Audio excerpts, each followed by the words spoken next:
welcome in. It's Talkin Badgers. We got a jam-packed show for you tonight. We're gonna have some tough conversations because Wisconsin just took a 42-10 loss to number 4 Alabama at home on the chin, all while losing starting quarterback Tyler Van Dyke to a torn ACL for the season. No, it wasn't pretty. Now the Badgers sitting at 2-1, heading into the bye week for a trip to USC. So the big question is, where do we go from here? As always, don't waste the blessing. Share the show with a friend, tell a friend, and let's get into it here today. Ryan, Alabama kicked our teeth in many ways as expected. But we sat here last week and we talked about, why should this change entering the game? Jason posed the question and it was totally fair. If we go in and we get the brakes beat off of us by Alabama, why should that change our opinion? Well, I'm going to tell you right now that it did change mine. What say you? No, I 100% agree. I think it's all about, you always want to kind of go back to those nuances. It's not what was the score that you got beat, but how did you get beat? And a lot of the way we got beat were self-inflicted wounds, fumbles and missed blocks and the same old thing that's been plaguing us. I mean, really, if we look back to it, the 2020 Rose Bowl, like the same things Chris struggled with or the same things Fickell struggles with. Like we're just not getting execution. And I'm always told that that's a coaching problem. So it's like when we get to the game where you're playing Alabama, like you need a lot of things to go your factor, obviously, to even be competitive. Like you need them to not be great. They were. You need to not beat yourself. We didn't. And you need a little bit of those breaks to go your way. And when you get like a 74-yard shank punt to the right that only travels 15 yards on the field, like you're not giving out souvenirs on punts. Like, what are we doing here? I was going to say, let's at least acknowledge the positive. A kid got to go home with a football. Like, come on now. That doesn't happen. Yeah, and probably a concussion with how sideways I think. He was probably just deep in some nachos and just got smoked in the head. And it's just like, what are we doing here? I know we had that, like, this would be a top candidate, just the entire performance of what are we doing here? It's like, but when you look at it, it's like it changes things because, and I know it's year 2, so I try not to overreact, but I'm always looking for progression. And what did we have in common with previous teams is we would beat the good teams, or we would beat the teams we're supposed to, and we're not because we lost to Illinois and Northwestern last year, and we're a muff punt away from losing to Western Michigan or having a close game. And then we never could beat the good teams that were ahead of us that we just wanted to be competitive against. But now, when I look at it, what exactly are we doing here? Like, I believe in Coach Fickell. I believe in the philosophy of modernizing the program. But when you watch that game and you realize that you got, what is it called? We were calling it the Bama Triangle. New coach, on the road, year after Saban, and early in the season. That's the worst you're ever going to see Bama. And you said got your teeth kicked in, but you got your teeth kicked in, and then they came back to check on you and then spit on you at the same time. When old buddy Ryan Williams was snapping W's in front of the student section, not only did they like break your hearts with the scoreboard, they were snatching souls out there. And it's like, I wasn't even mad because it's like, first of all, that was a top tier A1. Sick Sally. Yeah, I was gonna say he's my new favorite non-Badger just because of the celebration. But still, they were snapping necks and cashing checks, and like we did look like we didn't belong in the same field as them, let alone in the same sport. Yeah, it was a humbling reminder of the gap that still exists between Wisconsin and the programs that we're chasing here. Like the whole point we brought in Luke Fickell, and nobody expected it to be perfect this year. There's nobody who thought it was going to be perfect. And so let's at least be fair in saying that, like, this is what Alabama does to people, and I think in many ways we were expecting a loss, but we were outclassed in every way. Coop, what are you thinking? What were we doing here, Ryan? I think exactly what all 4 of us said on the podcast last week was going to happen. We got fucking outmanned. I mean, I don't think they ran for 200 total team yards. It might have been close. So to me, like, that was a plus. Like, we were talking maybe fucking 3 bills, 350. But like, it's what we all thought. I said if Alabama, which I took alternate spread Alabama 27.5 plus 270. So that was easy money, boys. But if Alabama was favored by 30, I was taking Alabama by 30 in that game. Like, I felt like we just knew this is what was going to happen after those first 2 games we saw. And then, I mean, we had some juice right away when TVD goes down, though. It's like, well, game's over. That, and when Williams caught that touchdown, it's like, man, they just got it and we don't. And like I said, especially with Van Dyke going down.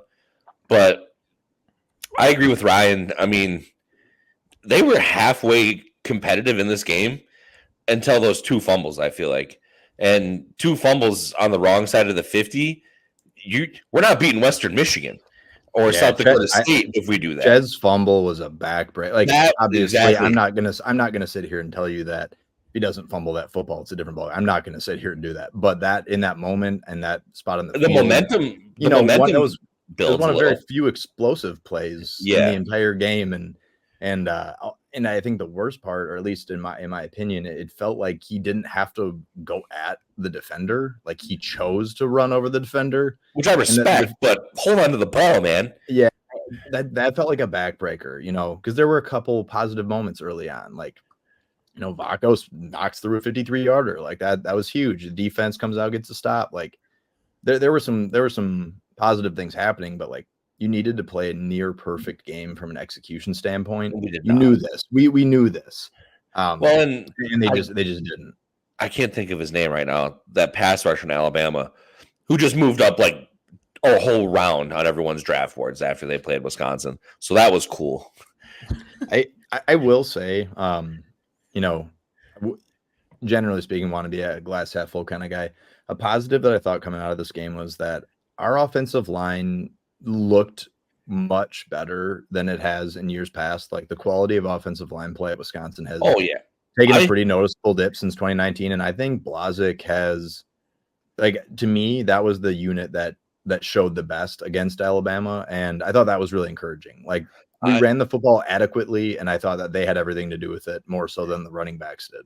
No, I agree. Like, you can't take away how well our offensive line played, but I also feel like this says something about Alabama's defensive line, and I think we'll see that once they get into some SEC play, and obviously they should make the playoffs. So, but I'm with you. You can't take away what the Wisconsin offensive line did.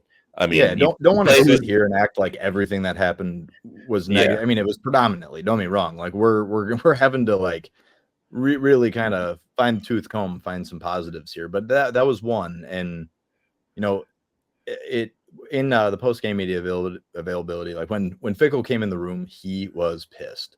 Right.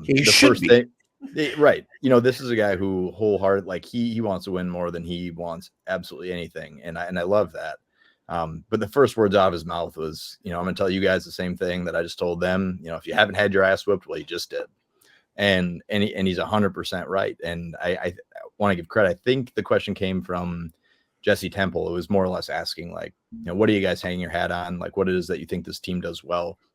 And definitely the answer was met with some pause for sure. Like, he danced around it, but he did say that, kind of the core of what they think they can do well is they have strong offensive line play, which I think that you can stand here and say that they absolutely do. That has been a strength of this team, and it showed against Alabama, and that they want to run the football. And, while I'm not going to say that I think anything else that they're doing right now offensively is particularly strong, I think the offensive line deserves some flowers, and maybe more specifically AJ Blazik, because there's been a lot of coaches that have, he's the fourth in as many years, and he's come in and made a pretty big difference.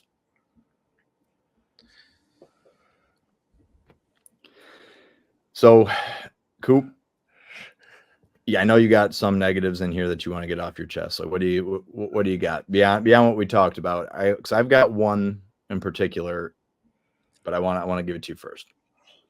My negatives? Well, one, yes, I thought the offensive line played well. Two, this is not a physical football team. I don't appreciate that. You can be finesse, but you can't be cute, I feel that this is brutal to say about some guys. Toughen up, boys. What do we got to lose right now? I think we need to be more physical. Not that saying anyone's quitting or anything like that, but there's just, I feel like a lot of times we're just, and maybe this is on coaching, like we're just lacking juice, especially on the defensive side of the ball. Or like someone makes a big, and Bill Belichick always said this, I don't know if you've ever watched like the season in, when they win the Super Bowl and they go through the whole season of the team or whatever. I forget what they call it. But anywho, there was one game I remember watching, and Belichick was calling out the team. He's like, "This was a great play." I forget what defensive tackle made it. He's like, "This is one of the best plays of the game." And look at all the other teammates. There's like 2 guys who went to go celebrate with them. Like when we make big plays, like I want all 11, dude. Let's get jacked up, boys. Let's bring some life to this team. Like that's where we're gonna need to provide the energy with Van Dyke going down. Like this defense is gonna have to bring it and be the. I think that's a really good point. Like you're gonna have to bring your own juice in really different ways right now because like we're gonna get to it here pretty quick, but like this team which has not figured out its identity now has a week to regroup and perhaps try to paint a new one. One of my biggest issues, and I want to make it clear that obviously defensive line play, like your statistics probably matter less than anywhere else. Like they're not always going to be indicative of the job that you did, but I thought it was pretty telling that only one defensive lineman who entered the game pretty late registered a full tackle. Yeah. Defense line is soft. They're soft. I'll say it. Brandon Lane had a tackle and 2 other players on the defensive line registered an assisted tackle. And to me, that just means you're not getting your paws on guy. Like, again, I understand there's a lot of other things that go into it. We didn't view this unit as a strength, but I think that that opinion was reaffirmed against Bama. Yeah, so I don't know if they could shed blocks from Ryan's 6th grade team sometimes when you watch them, dude. Hey, we put him through the gauntlet, so I mean, we ask a lot on our D line, so I'm not sure either. So 2 things to kind of come back to what you were saying. Number one, Alabama, well, super talented, is in their 3rd game with that new system. So it is possible to figure out your systems and be successful 3 games into your regime, much like Indiana and smoking Signetti.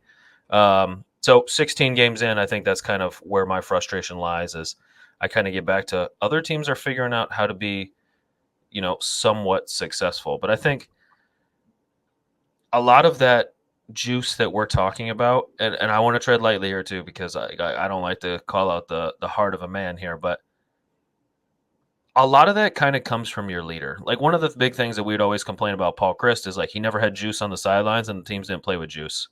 If you watch any of those old Cincinnati teams, like Fickell was getting mad, he was yelling at people, he was mother effing people, like getting his point across. Anybody that's seen practices, especially media people, you could see him getting after people in practice. But when we get to the game, it's just kind of like he's Uber CEO. And it's like, I understand as the head coach, you have coordinators, but it's like your team feeds off of that. If you're out there MFing people, your boys are going to get going. But it's like if you're kind of stoic and I'm not saying it's a bad thing, but it's like if you're stoic, much like Chryst was, it's hard to get the boys like they're going to be as far as their leader. Like as a coach, or I am a lunatic. I go around, I yell, I jump, and I try to high fives and do that chest bump with kids at 37 years old. And I can tell that they pause. Pause. But it's like I shouldn't be doing that kind of stuff. But like I could see you get 6-year-old or 6th graders jazzed up. It's like, why is we got to get our coaches get. I'm trying to make a point here. On the day that Diddy is indicted, keep jazzing me up, bro. But keep jazzing me up, dude. Mega Diddy. I had a solid point too, but you might as well make it. You got to save it. I'm sorry. Yeah, at this point, I'm just gonna have to just take this one back to the bank. But I don't know. I just think that the guys feed off of the energy from the head man. So if you're not gonna bring juice, the boys aren't gonna bring juice. If you're gonna be kind of soft, your boys are gonna be kind of soft. It kind of all trickles out. You could say you want to be tough, nasty, and disciplined, but at the end of the day, we need less talky, more hitty. You know what I need? Take that goddamn team vest off on the sideline. Thank you. It's not elite. We don't need these acronym ass stuff. We don't need row the boat. We don't need elite. We don't need team. Let's play football. Bingo. Like that. It drove me nuts last year, but I was like, you know what? I'll let it slide. First year. Same. I get it. With the results this year, the way the team's got take the damn vest off. He had enough goodwill with everyone coming in year one that he probably could have done anything and it would have been all right. But he could have had a bag of dicks on the back of there. I wouldn't have cared last year. Waste management. Wear a suit. Let's talk business, dude. Yeah, Go that'd be full blown suit. Speaking of playing football, Coop, it's the bye week right now. What's Wisconsin got to be working on? Now, this is a chance to reset.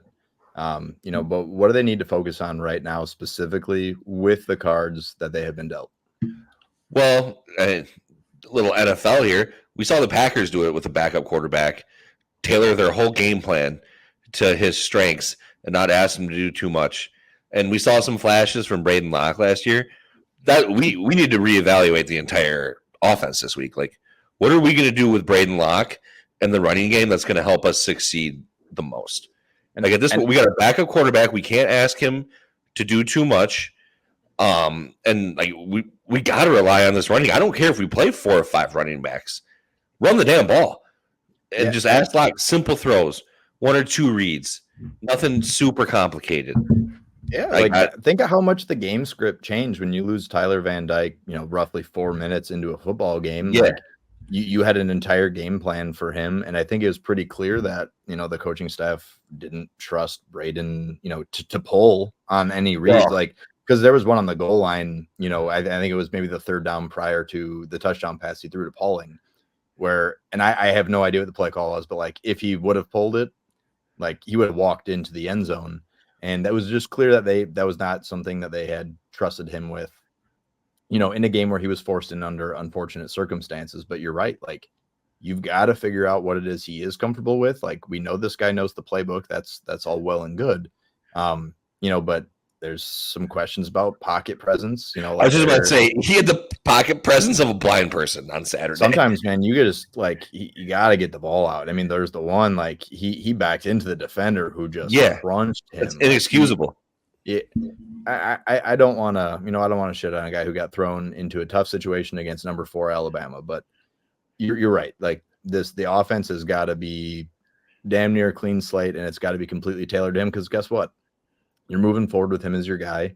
And I know there's a lot of people clamoring for Mabry Mettauer, and I get it. You're excited about him, but I'm based on what I had seen in limited exposure. I think he has got a long way to go, and I think Braedyn Locke right now is going to give you by far the best chance to win football games. And even if people don't love to hear that, I feel pretty confident that's accurate.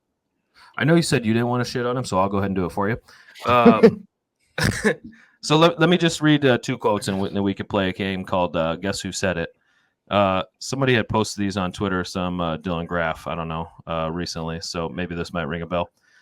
Quote from a person: "He is twice the player that he was last year. He's vastly improved in the things that we needed him to do last year, and I'm excited about watching him in camp." I'd like to buzz in. I'll do the other quote. I'll buzz in. Okay, and the second quote is, "We've got 2 really good, capable quarterbacks now. I don't think anyone this entire team would bat an eye at whoever is the quarterback.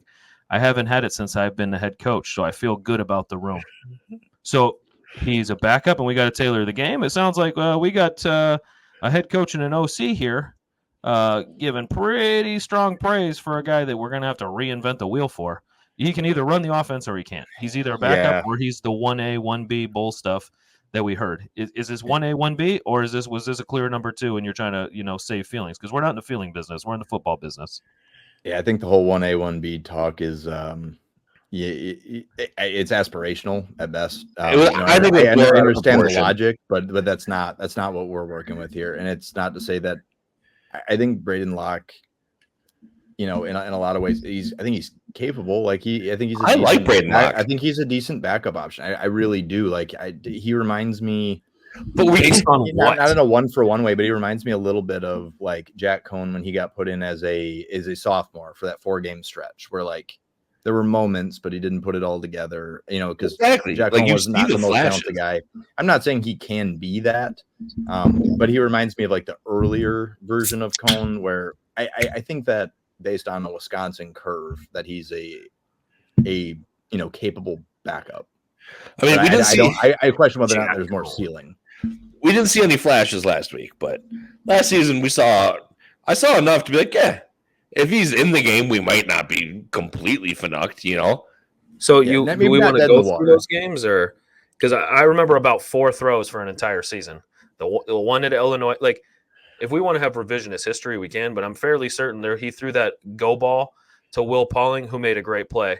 If the defensive back had any semblance of spatial awareness, like that's an easy pick. Like But we he can be didn't. all excited about. But he didn't. Exactly. If my aunt had balls, she'd be my uncle. Yeah, perfect. But it still doesn't mean it was a great throw. Did he have a great throw at Ohio State? No, yeah, but he made a play. Sure, but if we did a pros and cons, when you say that like he's a young Jack Cohn, like I didn't say that.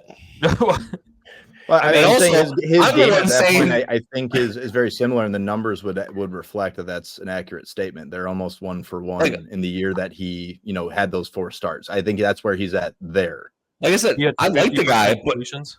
I'm the one saying we need to reinvent the offense for the guy. But I like him. Like I think he can do enough to us not be the laughing stock of the Big Ten. Like there's some other teams, you get to your backup quarterback, you're not winning the game. I think that's where I'm at too. I'm not necessarily sitting here defending him, saying that we're going to go out and win a bunch of games. I think he gives you a better chance at having a chance, than in some years maybe with the option we would have had. And that's why you can't ask him to do too much. Like you can't ask him to play like outside of himself. I don't care if we only throw it 15 times a game. If it's 15 easy throws, sure, let's do that. Problem is, I question whether or not the running game is dynamic enough to help him out. Like I think that there are guys, and obviously we know this is by committee, but I think Ches has lost a step, and quit. This team has 8 fumbles already on the season. I think Ches should play less. That's a far cry from last year, and it might not be on this show. This might not be on this show, but I definitely have a State of the Union that I have to do at some point with an apology to someone that used to wear number 0, because I'm watching this run game and seeing the yards per carry, and I'm seeing I might have been a little wrong on that one. Yeah, you can't be right all the time. So Ryan, then let's pivot just a little bit here, and let's kind of say the wheels fall off. The dam breaks. If they come out of the bye week and they just cannot figure out a way to piece this together to make it work with the pieces that they do have. At what point, do you kind of not mail it in, but, start competing for the future a little bit, start prepping some of the younger players and developing them? Well, I think it kind of boils down to, and I wish Jay was here. Hopefully he rests up. I mean, free DJ Gillens for our boy. I think it gets back to that conversation that we always have. I guess not we, that I always bring up is what are our expectations? Is our expectations to go to a bowl game? Then I think that you have to do everything in your. Then I think you start the guys when you cannot obtain 5 wins and a good APR score. I think that's the answer that like fans have to hear. If you're asking me what I would do, if you fall behind with this schedule and let's say they lose to USC, they get Purdue. And I think it's a trip to Rutgers. I think if you're under 500 after your trip to Rutgers, for me, let's see what we got. Because the rest of that gauntlet, what's the point of not getting those valuable reps for the rest of the guys? Because at the end of the day, like you might not even make a bowl. Because if like the way I'm looking at it is, I'm pretty sure Rutgers is after that Purdue one, yeah. So I believe so. That'd be an odd number. That'd be an odd amount of games. So we're going to either be over 500 or under 500. And I think if you're under 500 through mid-October, like the writing's on the wall, like you're probably not going to make a bowl anyway. So be progressive and say, hey, we chose. Like it to me, it's like let's try, because it seems that with everything with the university, it's always like we got to market this, we got to couch it, we got to sell it one way or another. You could sell it as like, hey, we chose to forego that bowl so that we could be better set up for the future. That's the way I would go. I know it's not going to go well, but if you try to obtain a bowl and you don't get one, tell me how much hope you have going into the next year. If you can't even get to a bowl game and then you're supposed to tell us the 2025 schedule is so much harder, it's like, bro, you might. Well, woof. This is why we have a GM that and obviously with the head coach, you're going to have to make that decision. And I agree. I kind of agree with you, Ryan. I think late October, okay, what are we doing? And, are we pulling the plug? And I want to make it clear that obviously I think 2-1 is exactly where every single one of us in the entire fan base would have expected to be right now. And, I don't I understand the people that want to be, more positive than I'm being. And like, trust me, I want to be that guy. I want to be that guy too. I think that traditionally that's who I try to be, but we're pushing P podcast. But you are not always what your record says you are. Like I just refuse to accept that logic, because 2-1, this 2-1 looks a lot different than I think the 2-1 that we were all expecting. And that's why we're sitting here having this conversation, because we've seen a lot of concerning things, and we've seen them each week. It's not like, I think last year it was like you'd have an issue one game and then the next it'd be gone, but there'd be another glaring issue, and it just like it kept changing. They couldn't play a full game. Well, right now, cascading failures. Shout out Kedrick. It's just one of those things where like I think I maybe even have more issue with it right now, because it's consistently inadequate, and I don't know. I just think right now at 2-1, and I'd love to be wrong more than anybody, but I just am not seeing a lot of signs that, especially without a TVD, because I think he was your ceiling raiser, even though I think our ceiling was 9 wins anyway. Now we don't have that. Now we lost that, and so how do you piece it together when you already have so many other problems to sort out? I honestly think that like our secondary right now, I think it's one of the better ones that we've had in several years.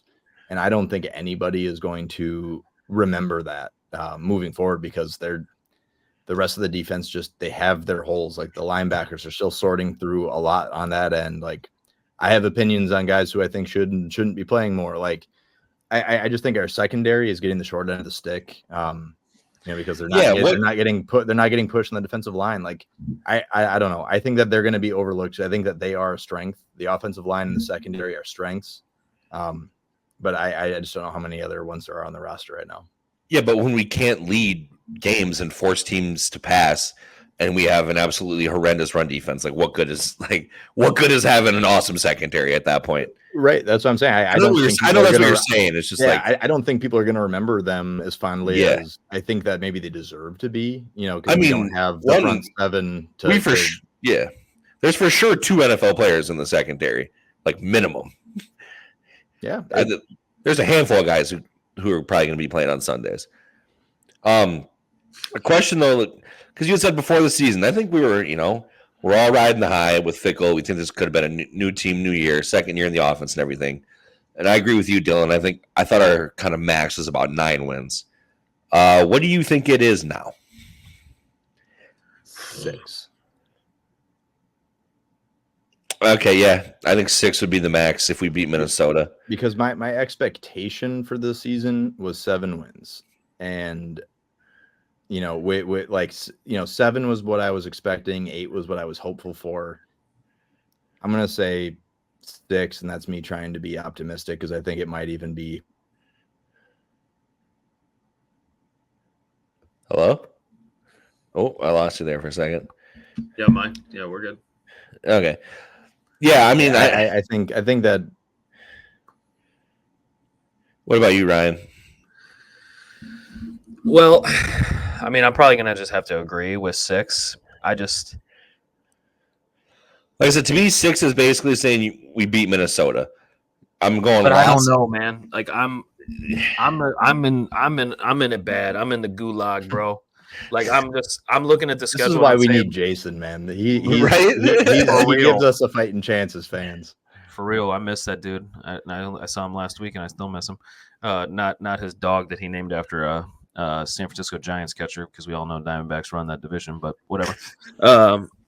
Rest up, big dog.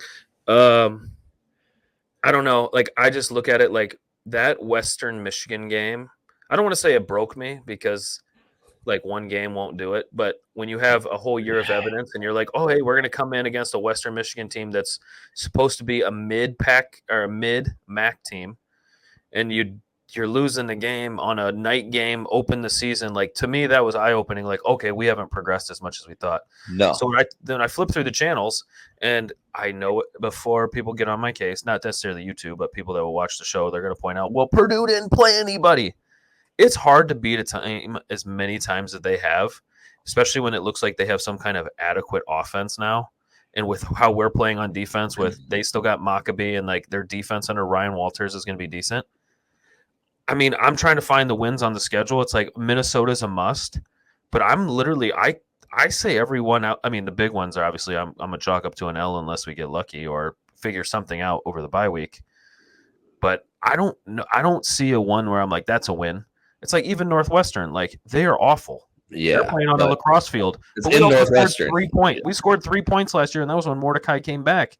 And remember when he got testy when they're like, "Oh, about that garbage time touchdown." It's like, bro, you were down 24-3, and you got a touchdown with 40 seconds left. Don't get mad that they asked if it's a garbage time touchdown. That's literally the definition of. Yeah. So it's like I can't even count Northwestern, and they're on damn lacrosse field. Well, and part of why it's hard to to pick what those potential wins could be is that we're not scoring enough points. They haven't eclipsed 30 in 11 of their last 12 games. Dude, they've been held under 20 points 4 times. Like, I'm just the the Longo offense. Like, we just don't score enough points. And like so that your defense has to hold your opponent under 20 to have a prayer. And when you watch it, like, it's like, okay, we're struggling to score. Our offense isn't great. But then, like, when I read those tweets today, I was like, damn, dude. Like, it was that bad. And then you read it, like, to yourself, and it's like, oh, boys, it's bad. Well, we haven't scored 30 in how long? Well, here's the reason it's really bad. We could go on and on and on about this and around and round and round. But I don't necessarily want to do the Paul Christ apology tour. But we have to remember, in that season, we could say that team was broken. We got beat by Illinois, and New Mexico State wasn't any good. But it's like we did score 66 points against New Mexico State. The game after Paul Christ was fired, a lot of emotions going, want to play for the coach. They went down and set a school record for passing touchdowns with 6 against Northwestern and scored 42 or 45? 42-7. So, like, this idea that, 40 points is, some bugaboo, hey, it's, the schedule's hard. It's like, dude, we were scoring 40 with Chris, and we considered we considered him fireable for his lack of roster build, and they were scoring 40.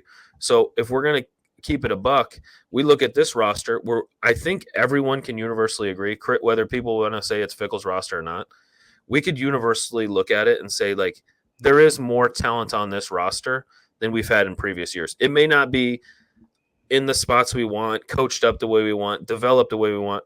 But if you look talent for talent, this team is one of the better teams on paper we've had in a long time. So I know games aren't won on paper, but make it make sense to me where we can have 4-star wide receiver transfers, 4-star quarterback transfers, 4-star offensive line still. Ches, I think, was a 4-star before he transferred. We got 4-star running backs that we somehow just decide they're not going to touch the field except for garbage time.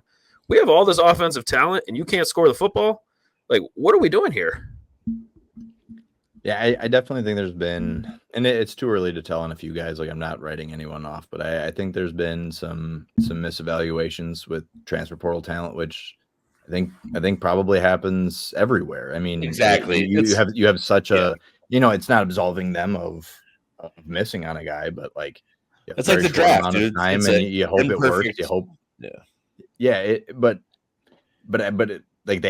they've missed, and so here we are.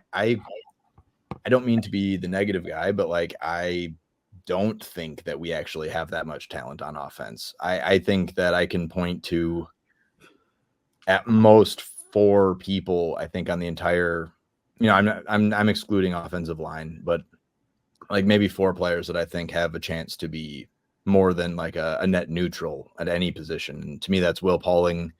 I think it's Stretch, and then I think it's the freshman tailbacks. And to me, that's it. I don't think there's anybody else on the entire offense who is more than a net neutral at this point. And I might be dead wrong, and I might just be negative because of what I've been seeing, but nobody has shown me that they are more than that. And that's also including a lot of projection on my end. I'm paid 3 of the 4 people I mentioned are not proven. And so I'm not necessarily going to be right on that. Those are just people I think have the ability to be difference makers, to be positives.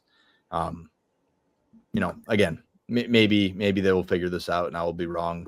Even a Bryson Green, I think he's just, a capable starting receiver. I think he's fine. Like you need those guys. But I don't know Well, if how you many look guys at you it- have that are game breakers.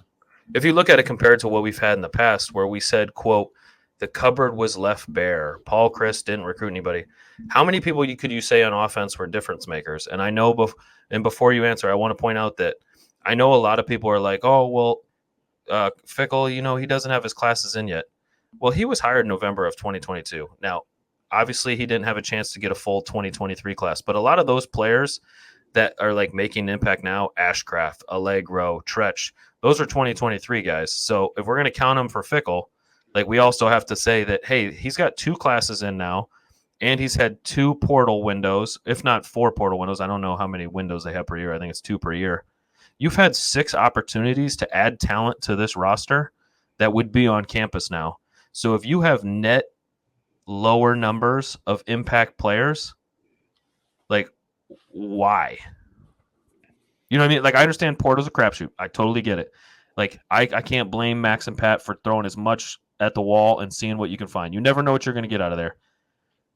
But how much of it is eval and how much of it – because is it eval or is it coaching and schematics? Because I get what you're saying. Like, Bryson Green kind of just looks like a jag, respectfully, just a guy. But it's like when you look at Brady Collins' numbers, like, they have speed. They have, recruiting talent. Now, like I said, recruiting doesn't win games for you. But it matters. It matters. But- And So on paper, you have talent. They're fast. They have the measurables. So why is it not working? Because, like, Chimere Dike didn't look like he was, doing great last year in this system. And I'm not saying he's setting the world on fire. Like, he's doing okay at Florida. Like, Skyler Bell playing at UConn. Understand that they're not playing anybody with a pulse. Still playing pretty good. So is it the scheme or is it the talent? Because on paper, the talent is better, but you're saying that they have maybe 4 impact players on offense and 3 are unproven. Like, whose fault is that? Like, at the end of the day, we can't keep blaming Chryst when you're 4 cycles of adding talent in a era where you can add impact players. Why then don't add all those players then? Keep rolling out Chryst guys and blame it on him. Don't add all these guys to you and then say, oh, we had to add them, and then they're net negative to what you had before, and then blame the guy you had before. Like, that makes no sense to me. No, I don't even know that I view them as net negatives. I just don't think I'm always looking at it on a scale of like where we want to be, what those guys look like, and I don't think we have those type of playmakers. But I hear what you're saying. I'm just looking at it in terms of like who do I think would start at or could make an impact at a program that we're chasing. Oh no, 100%. I understand that. Like, no chance you're getting that out of the portal. You have to recruit that out of high school. That's no doubt. Like, Definitely. You look at someone like Kevin Haywood, who has the pedigree to be great. You're not finding that in the portal. Like, 100%. No. But when you look at rebuilding your team and trying to add players, how did you improve this roster with the players you have? Because I'm looking at it like this would be a really, really good team in the AAC. Not quite Big Ten level. So it's like I'm confused. Like, are we playing for Big Ten? Like, I know it's coach speak to say, "Oh, we're playing for champions. We're playing for like." But at the end of the day, like if you're gonna write checks, your butt better be able to cash them. And I understand you're not going to win a championship day one, but the more trajectory we're on right now, it's looking less like national championships and more like Quick Lane Bowl championships. And I don't know if that's the championships he was talking about. Yeah, I doubt it, but no, I think we've seen enough though. After the last season and 3 games, where it's like you gotta question the coaching, and we've been doing it. But like you got you said, okay, totally we got all this talent. Where are they? Like, where's John Pye? Like I said, is John Pye missing? I think right there the outside linebacker room has been. And I'm just guilty. I thought that the outside linebacker room was going to be really. I think we all did, and the coaches did too. Why are you? They were really, honest about that. They thought that it was a drastically improved room, and I did too. And so far, it's been nothing. They're good. We got to post some wanted signs because, I haven't seen Pius. I thought Leon Lowry looked okay against Bama. Aaron Witt is a run stopper. Like, I just don't know that we have the horses that at a few spots that I thought we did. But why do you feel guilty? Because I bought it. It's tough. Like when you're watching even at like a practice, like, those guys were making plays against an offensive line that I still think is good. You know, like I thought that they were going to be more impactful than they've been, and just so far, I haven't seen anything to suggest that my initial evaluation would have been right. I'm not gonna feel guilty for having hope and believing. I'm always going to try to find a way. Yeah, we were wrong. That's just it. We were wrong. But it's like, as much as I love accountability, there also has to be accountability everywhere, right? So we have to take accountability. We were wrong. Our eyes were. We did not have great, because I saw practices too, and I with you thought the linebacker room was good. But also, there's got to be some accountability with all this different marketing and all the hamburgers that people put out when we're getting recruits and all these different things that we see to like. And I understand that's part of social media. You're drawing attention to the program. But if you create this hype and hype and hype and hype and hype and hype, and then it doesn't deliver, that's on you. No one told you to tell us that this is the best. What was it? Gosh, who was it? Was it Longo last year? This is the best wide receiver core, blah, blah, blah, blah, blah. Like, you don't have to say that.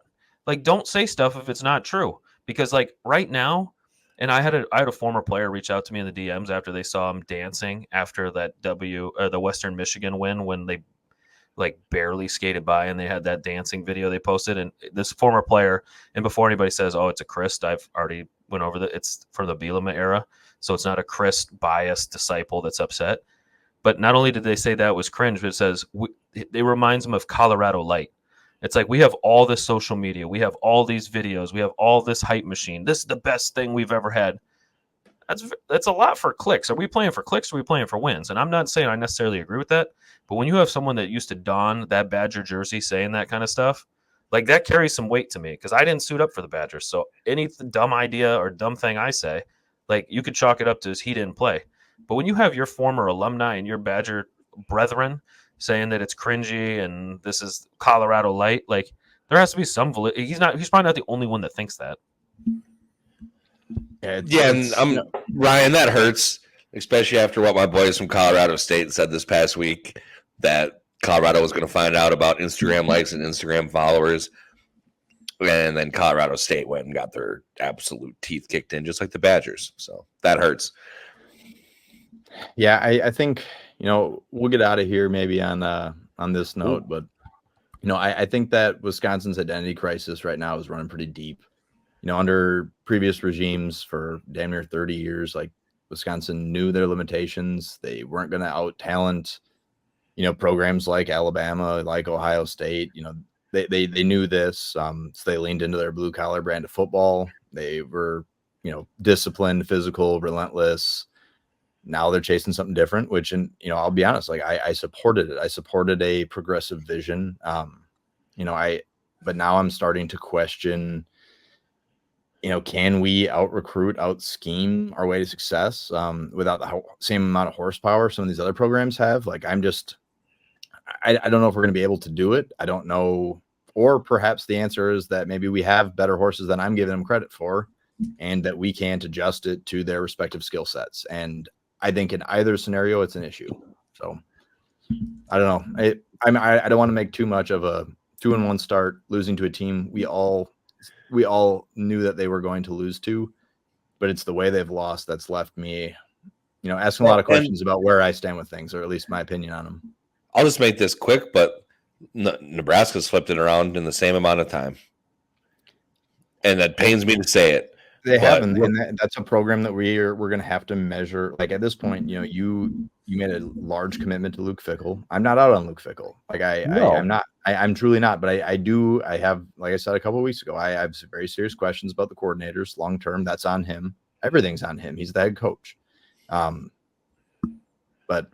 yeah, right now we're in a tough spot, and it's just hard to. It's hard to feel like we're going to turn a corner, knowing what lies ahead, and it's not just a this year thing. It's an every year moving forward kind of thing, and there's a lot of work to do, and I think that we are probably closer. We're a lot further away, I guess, from being where we want to be. This is a rebuild. I think at this point it's becoming it is a rebuild. And then one thing. Oh, sorry, Ryan. Go ahead, quick. I was just going to say something to ponder too for our fan base and other fan bases as we kind of head into this bye week. There once was a school that took a chance on an AAC, American League champion, undefeated season, try to bring it back and, mix new modern offense with their tried and true tradition. Had outstanding recruiting classes, had NFL talent, but hasn't made a bowl game in 10 years. The parallel. I mean, I'm not going to say it now because we're only in year 2, but the parallels. I just want to be the first one on this hill. I'm gonna die on this hill. There's way too many parallels between the Scott Frost era at Nebraska and what we're on right now. Like you look at recruiting rankings. Nebraska is always in the top 20, 25. You look at NFL talent. They were putting out about the same amount as we were, and it's just like, but they couldn't tie it all together. They had all the talent in the world, but they didn't have the coaching staff to put it together. And it's like when we roll the ball out there and we're playing Western Michigan and we're losing 14-13 in the second half, that kind of gives me like Scott Frost versus Toledo vibes or whatever FCS team beat him to basically put him out of his misery at Nebraska. And I'm not saying Fickell is Frost. I'm just saying the similarities and the parallels are too much to ignore at this point. I just hate that we're even talking about it. We would have to admit that because there's reason to. There is. No, I know we got to go here, Dylan. But one quick thing: geography. Fun fact of the week. Fire away. We are back in South America this week, and we are actually technically back by Brazil. Fun fact of the week: did you know that France's largest border with another country? So France's largest border with another country is actually Brazil. They have a 450-mile-long border with them because technically they own French Guiana. I would not have guessed. No, I definitely did not know that. You're trying to say French Guinea? I'm pretty sure it's pronounced Guiana. Okay. No, buddy. Okay, Carmen Sandiego. Thanks for the facts. I took AP history one year and almost passed, so... I was in that class for. No, I actually got a B. I just didn't pass the test because I didn't take it. Hey, the more you know. Folks. I would have never thought that. I know. That's why that's going to do it here for us today. As always, thanks for being here. Make it Talkin Badgers part of your week. And until next time.